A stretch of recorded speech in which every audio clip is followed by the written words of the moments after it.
এই কি করে দুলা ভাই? কি করি মানে? বাসা খারাপ, তুমি আর আমি ছাড়া কেউ নেই। আচ্ছা শুনো, বলো। আমি একটু জরুরি কাজে মামার বাড়ি যাচ্ছি, আর রত্ন তো বাসায় একা থাকতেছে, ওর খেয়ালটা রাখো, বুঝছো? আর শোনো, ফ্রিজে রান্না করা আছে, তোমরা সবার মতো খেয়ে নিও কিন্তু। আচ্ছা শোনো, তুমি আমাকে সঙ্গে নিতে পারো।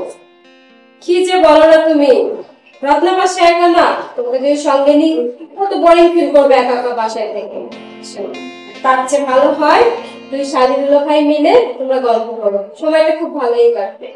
কি রে, তাহলে আমি গেলাম। আচ্ছা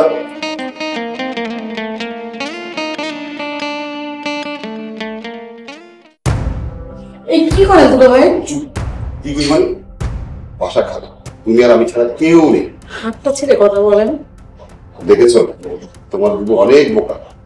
তা না হলে শিয়ালের কাছ থেকে মুরগি বাঁকা দিয়ে যায়। ও বুবু বোকা বলে তার সরলতার সুযোগ নিচ্ছেন। সরলতার সুযোগ কি?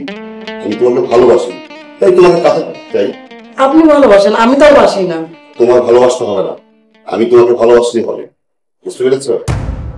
দুলা ভাই, হ্যাঁ বলো। আমি আপনাকে বড় ভাইয়ের মতো সম্মান করি, আমি আপনার ছোট বোন, আর আপনি কি সমস্ত কথা বলছেন আমাকে?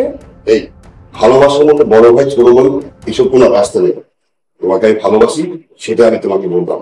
আর শোনো একটা কথা, তোমার মধ্যে যে আমি ট্যালেন্ট দেখতে পাচ্ছি, তোমার বোনের ভিতরে সে ট্যালেন্ট নেই। তাই আমি তোমার বোনকে ভালোই লাগে না, বিশ্বাস করো, তোমার বোনকে আমার পছন্দই না। দুলা ভাই, আপনি যখন বিয়ে করেছিলেন তখন দেখে করতে পারেন নাই? বিশ্বাস করো, আমি তোমাকে অনেক ভালোবাসি, অনেক ভালো। তোমার কি লাগবে বলো? আচ্ছা আমি এখন তোমাকে একটা ল্যাপটপ কিনে দিয়েছিলাম, বলো দিয়েছি?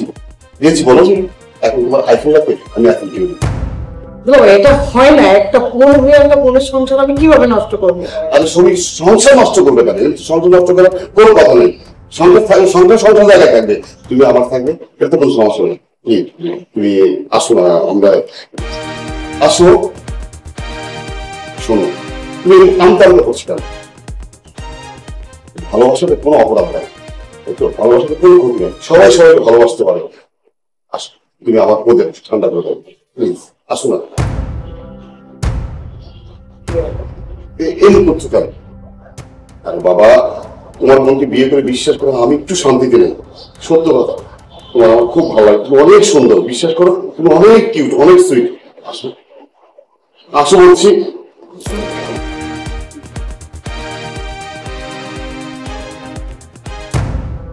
বাহ বাহ, খুব চমৎকার দৃশ্য এগুলো হচ্ছে, তাই না? তুমি যাওনি? আমি যাইনি, জানোয়ার একটা। তুই মনে করছিস আমি গিয়েছি আর এইগুলো হচ্ছে, তাই না? তুই যে এত বড় অসভ্য, আমি বিশ্বাস করি না, আজ নিজের চোখেই দেখলাম। বিশ্বাস করো, তুমি যা দেখছো তা কিন্তু কি ঠিক না। আসলে সত্য আমি আমি কি করেছি? তুই কি করেছিস? কি করেছিস আমি তো নিজের চোখেই দেখলাম। তোকে নিয়ে না আমার অনেক গর্ব ছিল। তোর সাথে আমি সম্পর্ক করে বিয়ে করেছি, বাপ মার অমতে বিয়ে করেছি, তারপরও বাপ মা মেনে নিয়েছিল। সেদিন যখন আমার বোনটা তোমার নামে এই কথা বলেছিল, আমি বিশ্বাস করিনি। আমি বলেছি না, তোর দুলাভাইয়ের মতো ভালো মানুষ হতেই পারে না।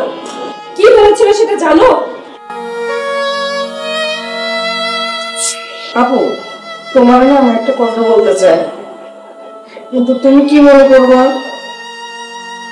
কি বলতে চাস বললেই তো হয়, এত বলিতে করার কি আছে বলতো?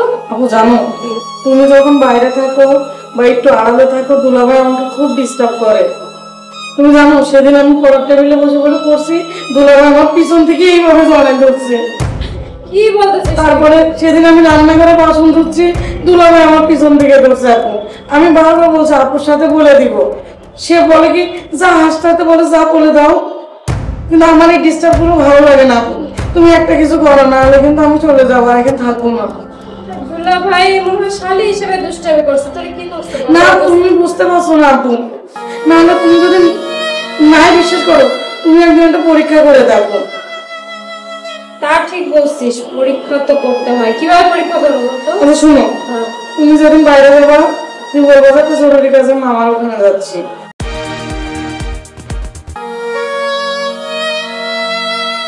আর এই কারণে তোমাকে আজকে পরীক্ষা দেওয়ার জন্য আমি আর আমার বোন মিলে প্ল্যানিং করেছি। আর সেটা হচ্ছে ওর মোবাইল আর আমার মোবাইল মোবাইল কানেক্ট ছিল। এই মোবাইলটা বের কর তো। এই দেখো এখনো কানেক্ট আছে ফোন। তোমরা যা যা করেছো, যে সব কথা বলেছো, সব ডকুমেন্টস এখানে আছে, আমি সব শুনেছি। তুমি আমাকে এত অবিশ্বাস করো? চুপ! প্রমাণ পাওয়ার পরও তুই মিথ্যা কথা বলতেছিস? আরে তুই তো একটা জানোয়ার। তুই তো মানে কি বলবো, তুই তো মেয়েদের শরীর নিয়ে খেলা করিস, তুই তো মনের দাম দিতে পারিস না। তোর মতো ছেলে মানুষ আমি বিশ্বাস করতে পারিনি। আজকে হাতে নাতে প্রমাণ না পেলে তোর এই মুখোশটা খুলতে পারতাম না আমি।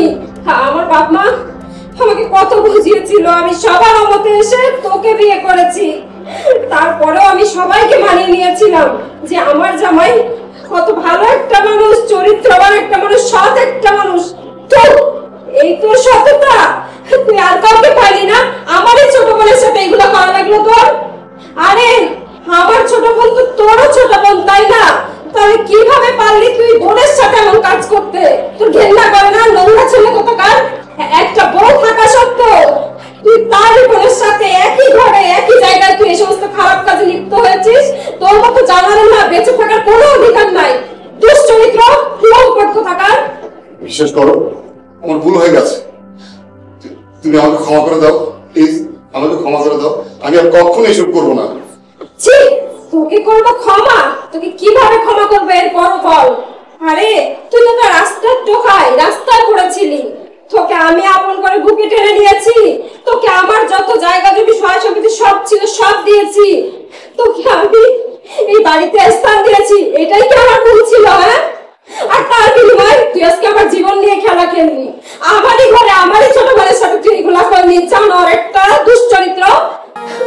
বিশ্বাস করো, আমি আবার বলছি আমার ভুল হয়ে গেছে, আমি আর কখনো করবো না। সত্যি কখনো করতে না, আমাকে ক্ষমা করে দাও প্লিজ। তুই এই মুহূর্তে আমার বাড়ি থেকে বের হবি। তুই একটা ক্যারেক্টারলেস ছেলে। না জানি তুই আরো কত মেয়েদের সাথে এরকম করেছিস। বের হ, বের হয়ে যা তাড়াতাড়ি। প্লিজ তুমি আরেকবার একটু বোঝার চেষ্টা করো। আমি বলেছি তো আমি আর কখনো করবো না। শোন, আমি তোর কোনো কথা শুনতে চাই না। তুই যদি এখন না বের হস, আমি কিন্তু তোকে ঘাড় ধাক্কা দিয়ে বের করবো। বের হ, আমি বলছি বের হ।